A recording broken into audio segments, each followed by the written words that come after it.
to the best of September 2022 in the KIPS Podcast. My name is Tyler Valencia, and I'm the president of KIPS and Time to Train Fitness. I know, at the time of the release of this episode, when it's being recorded, when it's released, it's basically the end of October.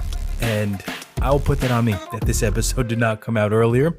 It was kind of pushed to the side with some other important items with my other company, Time to Train Fitness, as we became a monetized channel within YouTube's guidelines. So a lot of attention put in that area, but that means that I accidentally, and I shouldn't have put this episode to the side because there was some great content that came out in the month of September with KIPS. It was a little bit of content compared to other months, but still great content that I believe really helps broaden the understanding of the fitness industry for some fit pros, but also with those that have been thinking about what is YouTube. I already mentioned it. I just said we just got monetized within YouTube. There might be a listener right now thinking, what does that even mean? How do you get monetized? What does being monetized even mean? And so I'll talk about a little bit of that because our tutorial that was created in September, which was starting a YouTube channel, discusses some of those items. So I'll talk a little bit about it. And then, of course, check out the links in the description for both this YouTube tutorial and the episode with Emily Stewart. But before we get to those, let's get into the admin work with the top 10 cities of September. I'm going to start at the bottom here, and a local one, my hometown, Chandler, comes in at number 10, Bucksport, Colorado Springs, Ashburn, Belmont, Williamsburg, Frankfurt, Corrales, Calgary, and again, a strong hitter for us within the United States, Columbus, Ohio. At the top spot, again, just continuing to be a top listener of this podcast. As always, if you are listening to this episode or any of our episodes and you feel like there's a topic or a question that you might have that could potentially be investigated, turned into a podcast episode, please feel free to send us an email with the subject line podcast to info@kipsonline.org. Again, that's info@kipsonline.org. Or if you followed the link in the description to go to our website, went to the contact page, you could always fill out the contact form and that will get to us as well. Now, getting into the one podcast episode that was released in September, this was one that when I look at the length of it, it's long, but I remember recording it and I remember the state of that episode, how much I prepared for it. I prepared for it because I knew it was a sensitive topic and I'm not sure if it should be thought of that way. And that podcast with Emily Stewart goes over her attempt to get licensure within the fitness industry. Now, we talked about this journey that she went through, what it was like during 2020, different committees that she was a part of, and ultimately how she feels about licensure now. And that's very different from how the podcast started, how the journey that she went on, and even where she is now. A big takeaway that I got from it personally was really her attempts were just a way to move the bar forward. There's a survey that she talks about that takes roughly 30 minutes to complete, and really it's about gathering information. Whenever she got into conversations with individuals that are in unionized industries or even with government officials, there were questions that she was asked that she didn't even have the answer for, or the people asking the question were amazed with her response. And it's really because the instructors, whether it's a group exercise instructor, personal trainer, not much information is known about them. The information that is readily available for politicians is that on the owners, gym owners.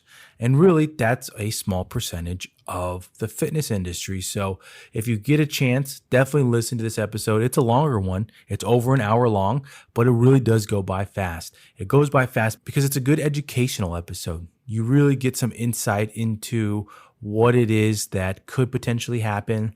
And as I talked about in that episode, then also with the one with Kate Finnemore, I don't know what the answer is. I did another episode in the KIPS podcast talking about licensure, and I don't know what the answer is. It's because it's a tough question to ask and answer.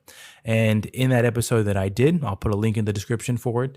I'll go through it with different sides of the equation, different populations all involved in this, and I don't know what the answer is. So let's listen to a little clip from her episode that'll hopefully give you a little taste. I was home and I thought, maybe by that time I actually had already, let me back up. I had already started to do some reach out to unions, mostly just as like a fact finding sort of mission, not planning on actually to unionize. I had started researching maybe what a good union would be, just very light. Then when coronavirus hit, I was like, okay, so I can't go on this van trip. Why don't I go the union route? And so that's when I got connected with the Machinist. So this is the Machinist in Seattle, and I do want to give them a shout out. All the names that I mentioned here today and the organizations that I've worked with, I absolutely am grateful to them for even considering our plight, regardless of the end result. So the Machinists were connected to me. So by this time it's March 2020. I'm working with a Machinist. They had come to me because they had recently unionized truck drivers, which seemed like an impossible feat because truck drivers are contractors. And I don't want to get too much into the weeds of unions, mostly because I still don't really understand them. But basically, unions are not built for anything except for a traditional employment model. And so the fact that the union was able to get truck drivers together to form a consensus, they had been suffering from just people undercutting them basically at every stage of their journey. So the Machinists kind of were like, hey, maybe we can unionize some other non-traditional industries. And that's when I literally walked in the front door of the Machinist Union. I just went there. I had no appointment, it was very off the cuff. I didn't understand any of this. So that launched a journey. What really went well with that union was two things. My efforts at that time. They let me, because of their connections with the governor's office, I was able to sit at the table of Governor Jay Inslee, literally the Zoom table, and advise on the reopening of gyms. And I only did it through the scope of fitness instructors' needs and students' needs therein, since we do have such a close relationship. And interestingly enough, I was kind of set against a coalition of gym owners, gym managers, studio owners. And a lot of the time, what we advised for safe reopening was polar opposite, yin and yang. And that was a very tangible expression of the difference between coaches and instructors and the owners of gyms and everyone above them in the macro level of the fitness industry. And that afforded me an opportunity for the legislative and advisory committees in Seattle to start to hear about some of the bogus stuff that goes on with employment and safety in our industry. And there were several moments when they're like, wait, what happens? And I'm like, yeah, before coronavirus, we didn't clean anything anyway. We got hurt all the time. We have no paid time off. We have no vacation days. All of these things was like a shock. Moving on now, the YouTube tutorial that was released in September was starting a YouTube channel. Now, if you were to go into YouTube now and you were just to search how to start a YouTube channel, there's going to be endless videos from across the board. And when I say across the board, that means it can apply to different industries, different people that have gone through the process to get a channel monetized, to grow a channel. And with this video, when I made the outline for it, when I recorded it, I wanted to make it from the perspective of a fit pro. Whether you are a personal trainer, strength coach, group exercise instructor, you're creating content for YouTube, what are those things that directly apply to me?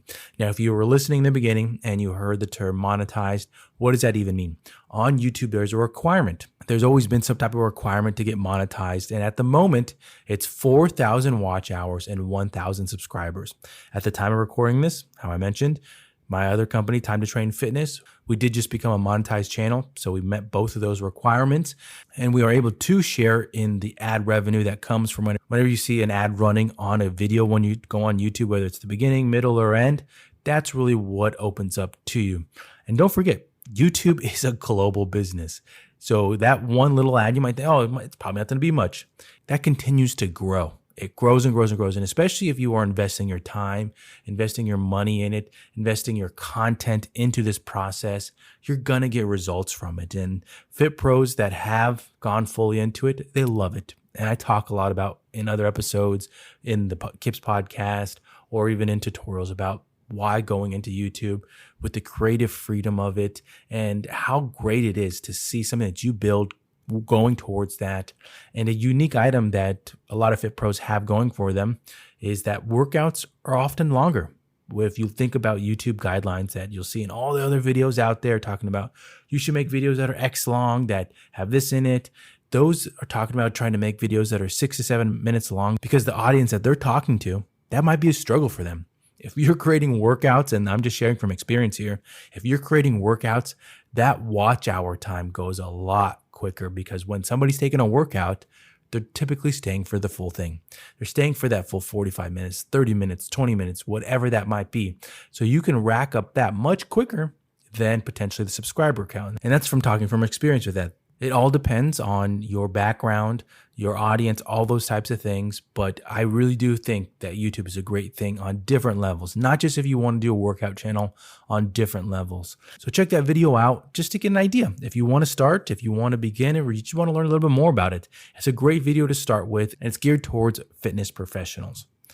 Now that's been it for this episode. It's a quick one. It's a very quick one because of the content, but also hopefully now you want to go listen. You want to go listen, watch these videos, that episode that I mentioned in it. Don't forget the links will be in the description for you to be able to directly go to it, watch it now, or save it for later. Thank you for tuning in. As always, being a fan of KIPS, being a fan of this podcast, and hopefully sharing it with others. I'll see you in the next episode.